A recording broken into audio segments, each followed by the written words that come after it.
welcome back to the Stupid Kid Fun YouTube channel. We're back here today in my garage, and we're going to be working on the Subaru a little bit. In a previous video, I talked about the hard brake lines that were made for the brake booster delete and ABS delete, and how I wasn't quite happy with the way they turned out. And today we're going to be changing that. So we're going to be showing you guys how to build some custom brake lines. So let's just take a quick look again at what I was talking about with the old brake lines.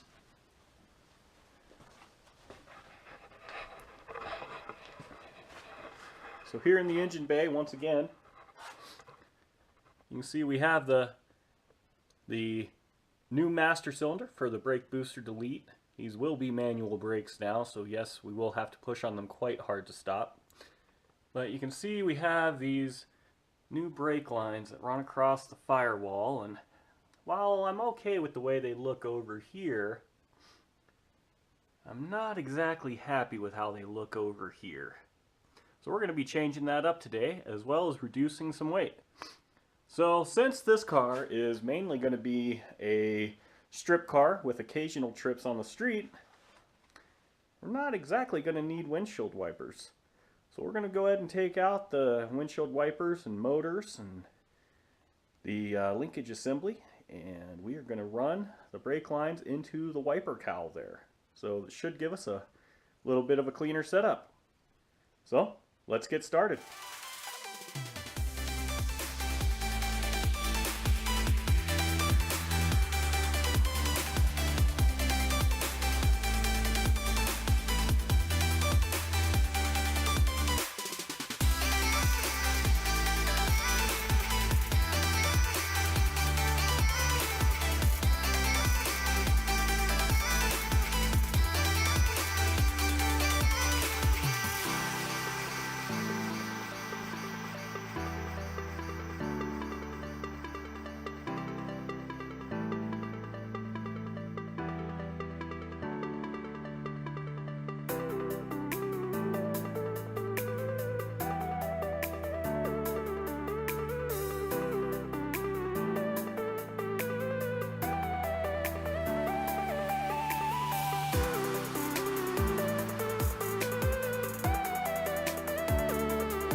So one of the ways I like to start making these custom lines for the brakes and everything, or any really custom hard line for that matter, is you can take a piece of mechanics wire, straighten it out really good, and you can go ahead and start coming off of where your fittings are at. Stuff's real easy to bend, and you can start getting an idea of where exactly you want to put all of your lines at, and start getting a good game plan together. So that way, whenever you're ready to make your real lines, you don't needlessly waste good material. The brake lines, or aluminum tubing for the fuel system, or stainless steel if you're using that, it gets costly whenever you start using up a lot of it. So it's best to use a cheaper resource than it is to use up an expensive resource. So I've already made a few of these that I have laying around now, so we'll go ahead and start getting those prepared. We're going to end up using these bulkhead fittings to go through the firewall. So once we see where we're going to be good at, we're going to punch some holes through here with a drill, put those in on both sides, and then we can start making the line that crosses over into the wiper cowl. So let's go ahead and get started with that. But first, I'm going to turn my heater back on because it is single digits outside and not much warmer in this garage.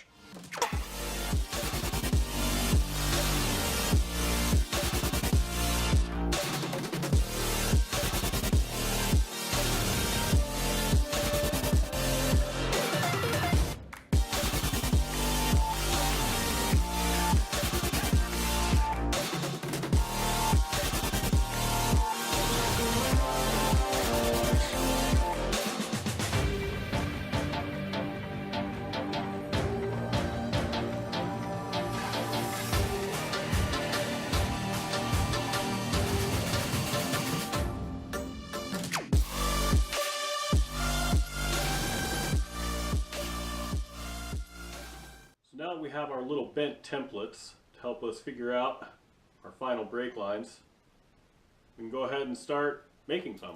So I'll show you some of the tools we'll be using to do that with. Here on the bench, we have a little tubing straightener. This is a pretty handy little tool that I picked up a little earlier last year. So you can take some of your brake line here. So we'll do up to 1/2 inch line. Go ahead and get it started.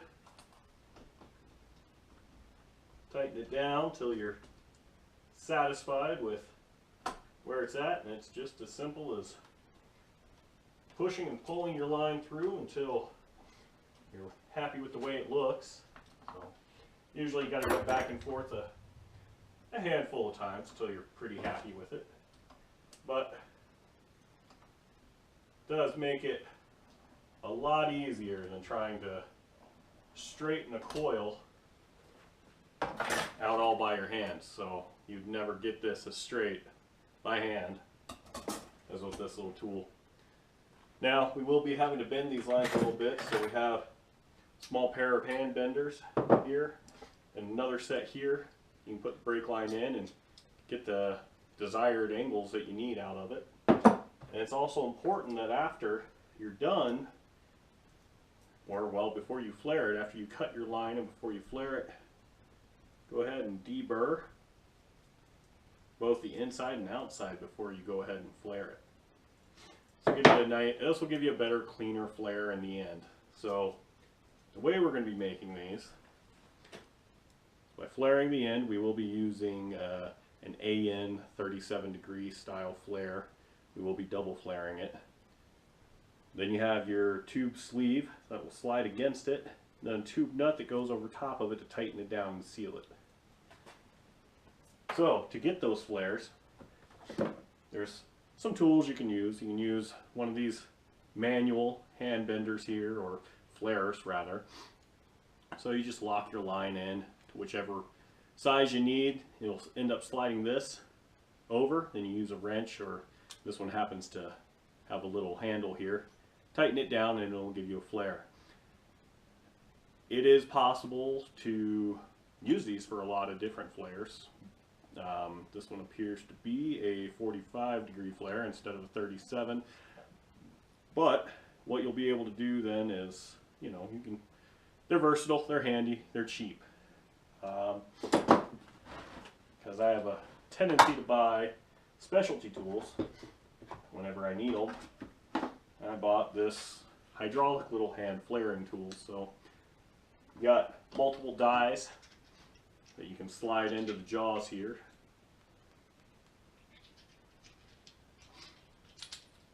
And you tighten it down once you have your line in it. And you've got your other little dies here. Once you loosen this little guy up here, drops in, and then you're able to pump it up and flare your line. This, I'm not going to say it was cheap, because it wasn't, but I wanted it to give me a more consistent flare time after time after time. So that's what I'll be using today on these lines, and in the future on the fuel lines that we'll be making. So we'll go ahead and start forming up these brake lines.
brake line that I'm using is known as copper nickel.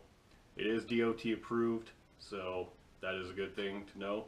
As well as it's pretty easy to work with. It's bends by hand fairly easily, and as well, you know, it's a lot easier to work with than the stainless steel or even aluminum line. So I really like using this stuff on the brakes, just simply because it is easy to work with in those tight spaces. Sometimes you gotta give it just a little extra there just to get it right. So something else that is important to know when building your own brake lines, or any sort of flared line for that matter, is put your fittings on before you make your flare. So as you can see, there's no way for you to be able to get this tube sleeve over, let alone the tube nut.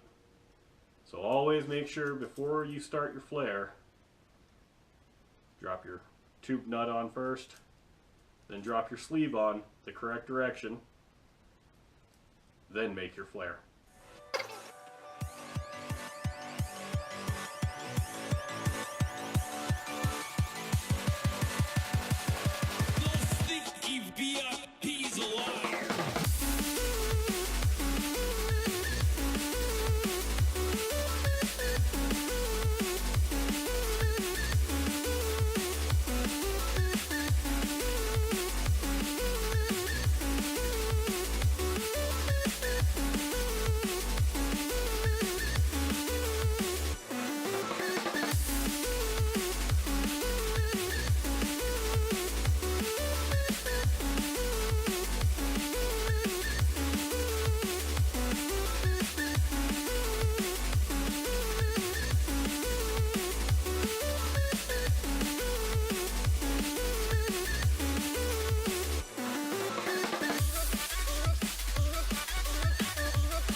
So from where we started to where we finished, I'm a lot happier with these results. And up here into the cowl.